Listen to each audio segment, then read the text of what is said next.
Alrighty, let's see what we could do about making a skirt now. I'm going to try to make an old-fashioned skirt.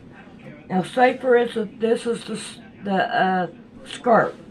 I'm going to take one side and I'm going to cut it down to make it a little bit skinnier at the top here. I'm not going to go too far with it because I don't want it to take too much off of it. Alright, let's get started.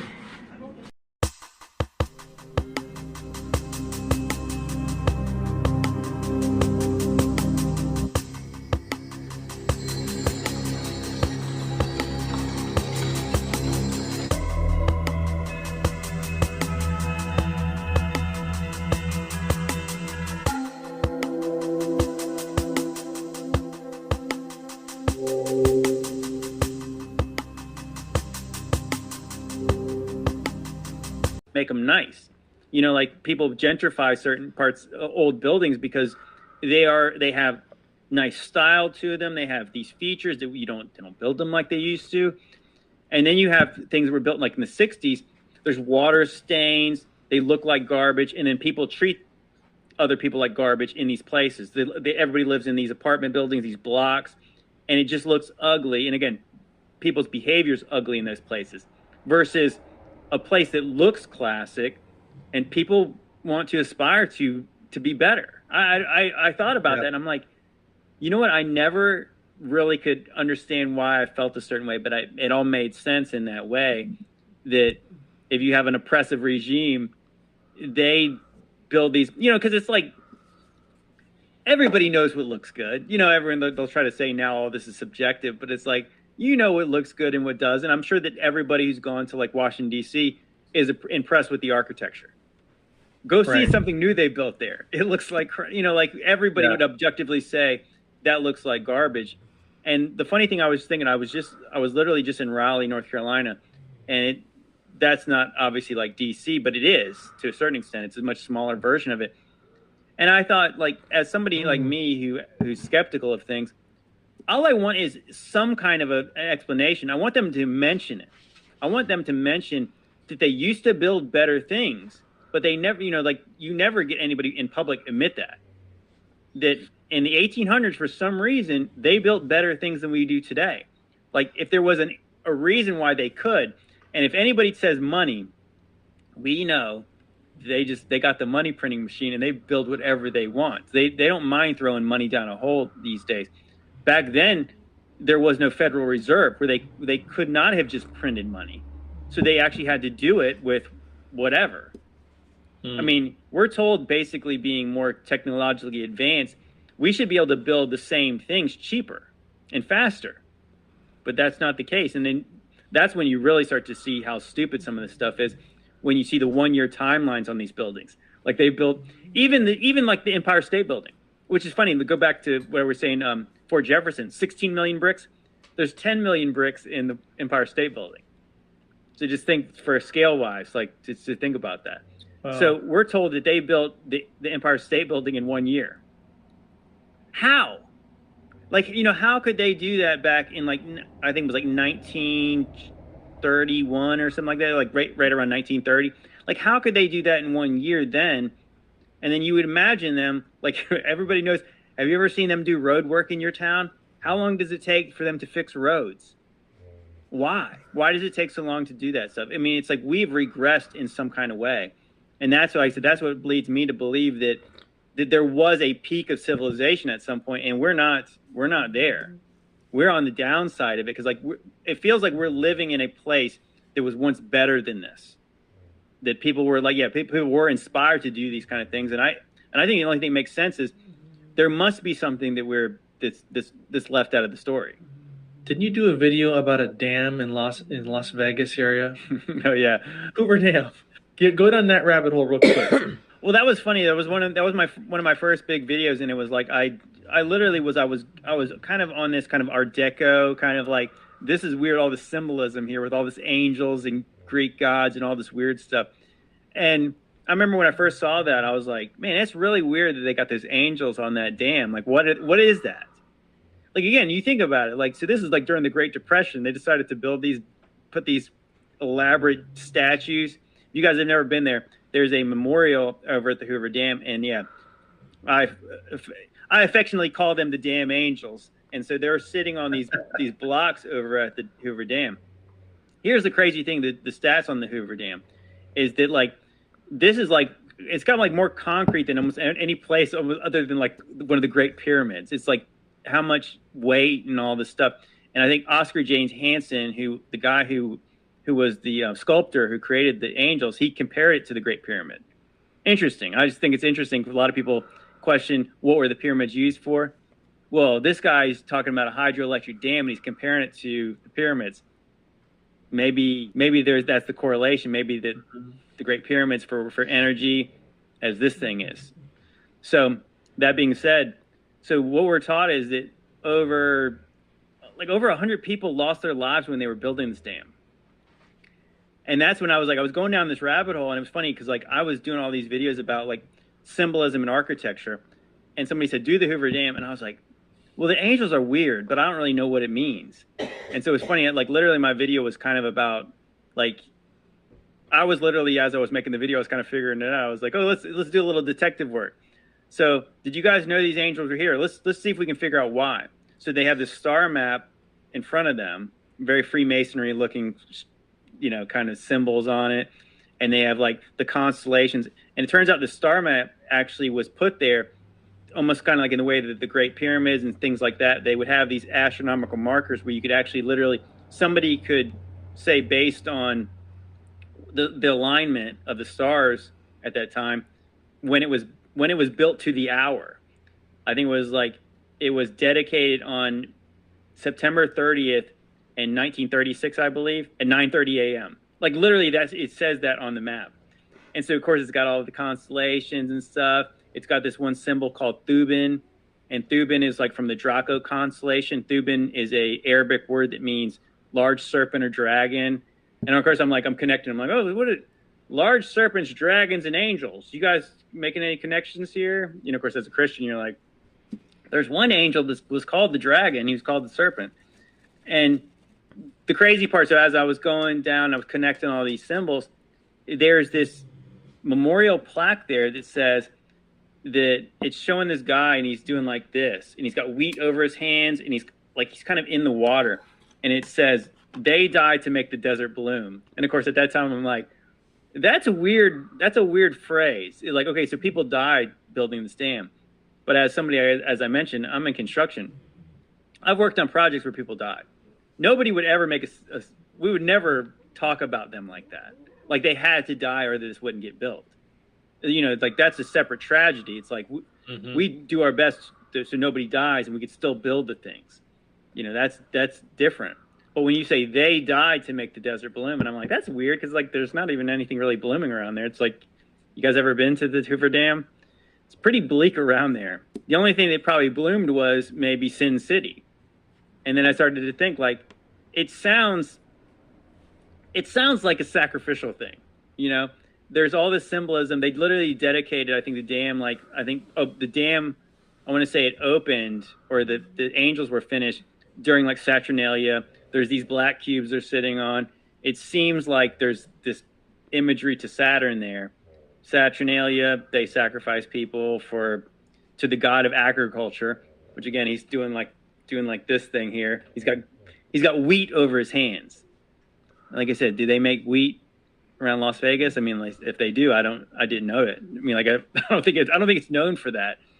And I started to think like, yeah, there's so much weird stuff about the Hoover Dam. Like, why is this something that's always pops up in movies like the Transformers? It was like in the new Westworld movie, and interestingly enough, in the Transformers, where like they're hiding Megatron under the dam, which is funny because you have angels up there.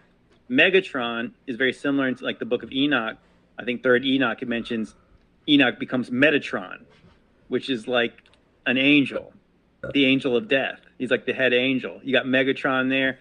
Supposedly they're like reverse engineering him to get technology out of him. There's just something, I don't know what it is. And I said, I had so many videos talking about the Hoover Dam where it's like, there's something more happening at this place than just a hydroelectric dam.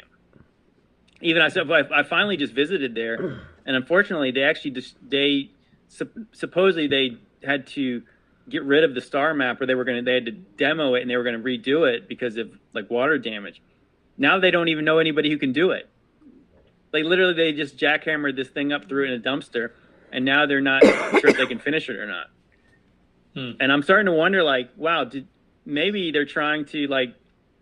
In the same way, it's funny how with the Georgia Guidestones just got destroyed, supposedly by like terrorists or something, and now they, obviously they're never going to put those back. And some people might say that's a good thing because I don't think they represented anything good. But it's interesting, like that the star map does kind of point to something else being there, maybe something more significant. And if they don't ever build it back, it does seem kind of like.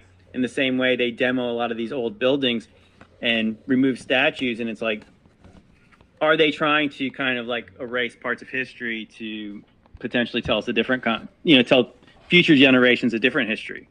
Sounds like you're saying, were these sites like the Hoover Dam, like the Star Fort, Fort Jefferson, were they repurposed or even, rebuilt on top of far older ancient sites that might have been on ley lines, that might have, because that's kind of what I think of when I think of that Fort Jefferson again, way out in the middle of nowhere. Why that spot? Mm-hmm. Was that some kind of ley line that the ancients knew of? Was there something there? And did they build later civilization build on top of it?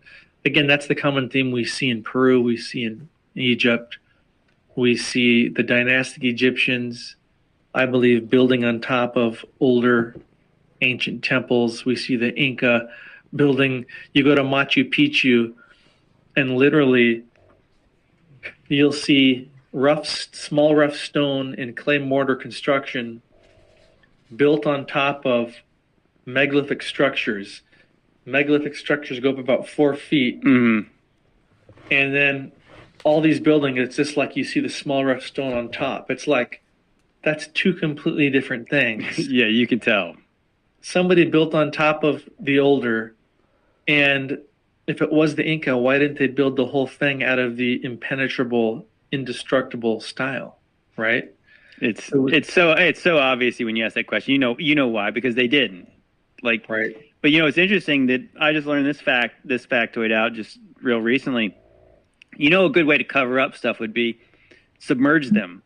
And of course, when you actually look at, like, as you mentioned, so when they created the Hoover Dam, they created Lake Mead.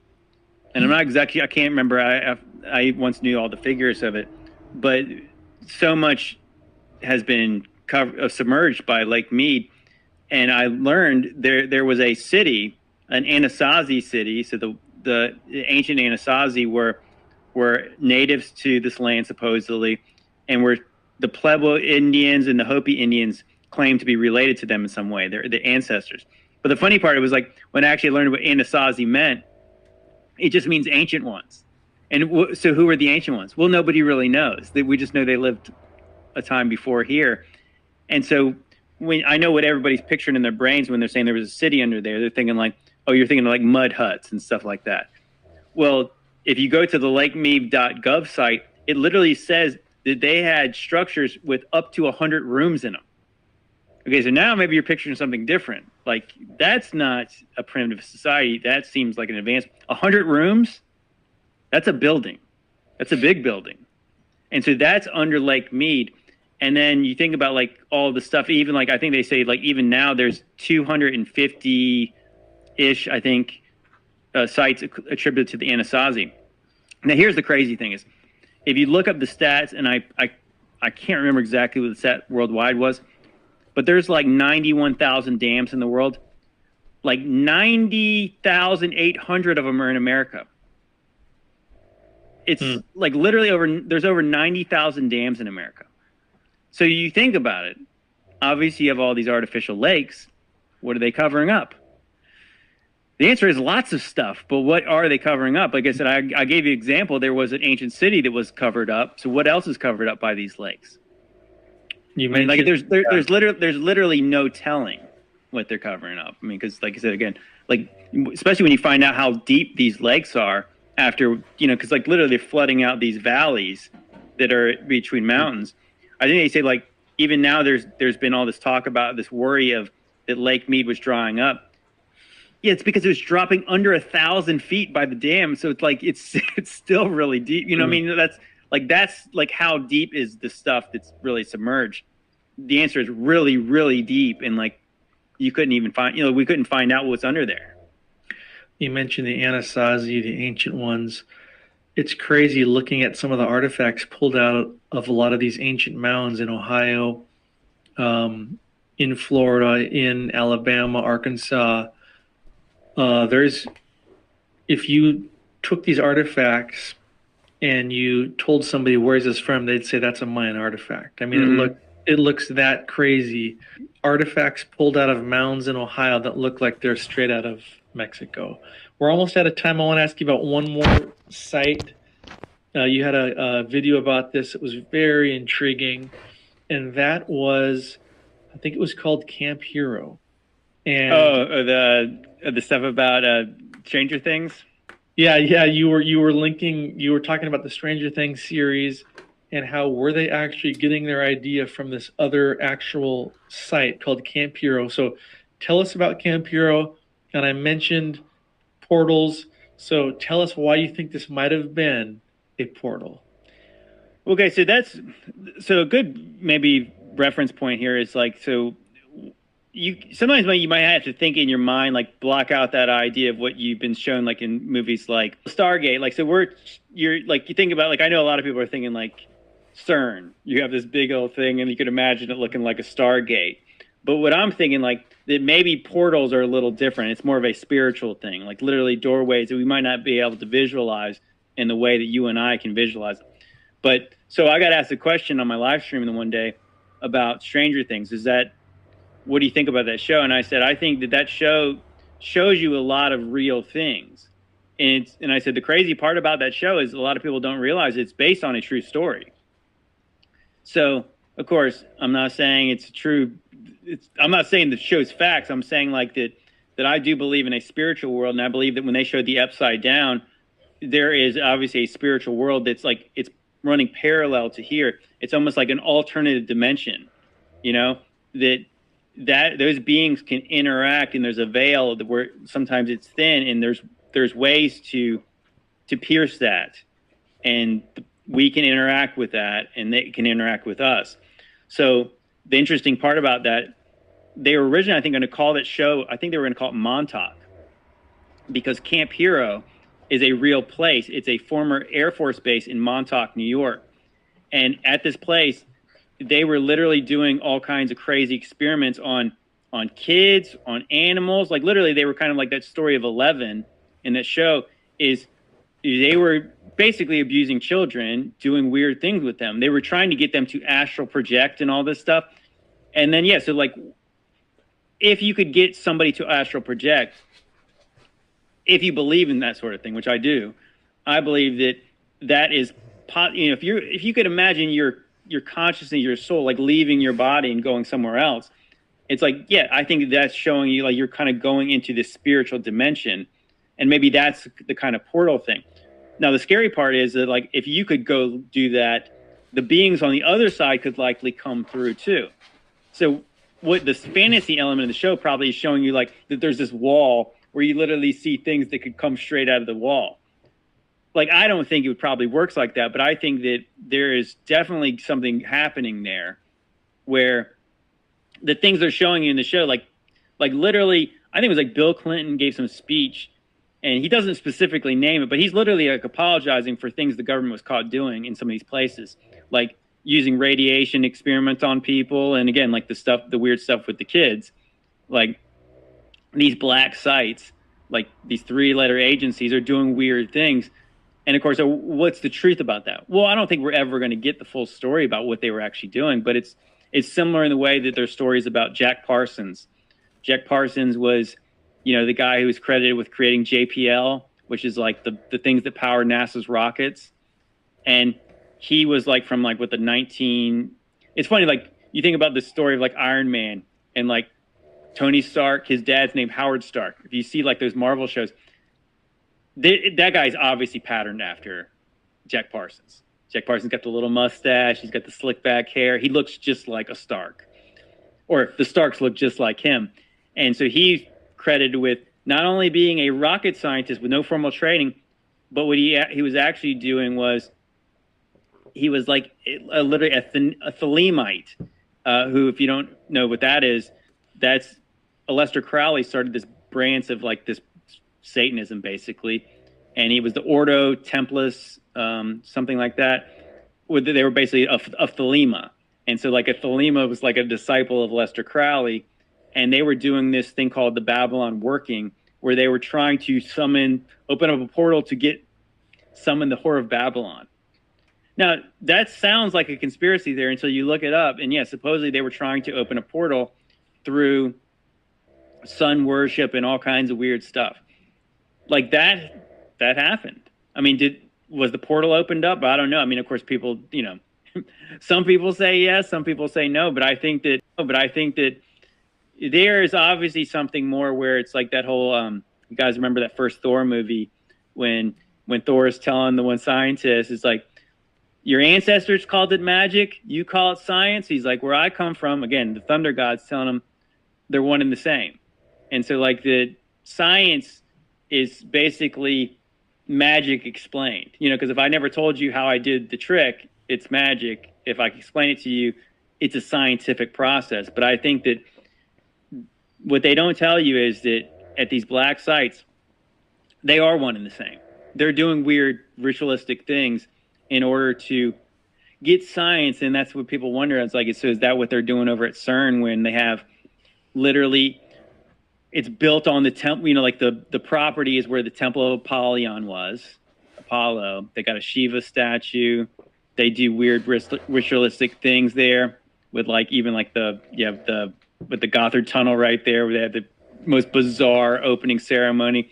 They have like Dark Matter Day there, literally on October 31st, when the veil's the thinnest. Like all the weird things that they do, and you're like, well, that's weird if this is a scientific place. But again, there's examples of this all over the place. Is that how you really contact the other dimension, the other side? Yeah, if it was just a boring scientific machine that was, trying to slam particles together, why in the world do they have all the symbolism of this occult world? Shiva, the god destroyer, massive statue out front. But then, even that ceremony that you just referenced that was, on video, what were they reenacting in that? The Gothard Tunnel one? I mean, obviously they have some kind of goat thing. And again, it's like that, I believe that biblically, and I think like the Book of Enoch and stuff like that will back this up, is like that. Like I think that goat deity is like, is that Cernunnos? It's like Cernunnos is likely almost he's kind of a parallel version of Pan. So Pan's the kind of like the goat demon in like the Greek and Roman mythology, and then you have like biblically you have Azazel, who's associated. He's like the scapegoat. He's literally mentioned in the book of Leviticus. And then at CERN, you have like kind of in that part of Europe, they had a being called Cernunnos, and he's basically the exact same except for he's like a deer. Like that's the only difference is like instead of a goat, it's a deer. Yeah. And you're like thinking like, is that why it's called CERN? Is it because of Cernunnos? And I think the answer is yes, because the things they did, again, like we're kind of taught like after the Age of Enlightenment, they realized all this mythology and religion was all made up. Well, why would a scientist ever want to be associated with that weird stuff? Again, I always ask the same question about NASA. It's like, well, okay, so why don't they name their rockets after the Apostle Paul? They're going to name it after Artemis and Apollo. Like, why, if we're kind of like Western culture's kind of Christian, I think most people would admit. They wouldn't like to admit it, but it's true. So, like, why wouldn't they name it after Moses or somebody like him? Then name it after Saturn or some kind of other. In case you guys didn't know, all the planets are named after deities from other religions. So it's like, why is there this association? Because you think if I was an atheist, I would want to have anything to do with religious symbols, real or false, like the way you view them. But for some reason they do, and I think it's a good example of they're not telling you the full truth about this stuff. Interesting. Well, JT, thanks for your time. How can people follow you? I know we kind of already talked about your channels, but give us the official websites. Tell us where they can watch your documentary film also, and follow you on social media. Yeah, sure. So I would say that if you like the kind of long form stuff, check me out on YouTube, JT Follows JC. That's pretty much how I go on every social media app. I'm Joe Telford on Facebook if you want to follow me there. If you follow me on pretty much anything, you can find a link tree. You see all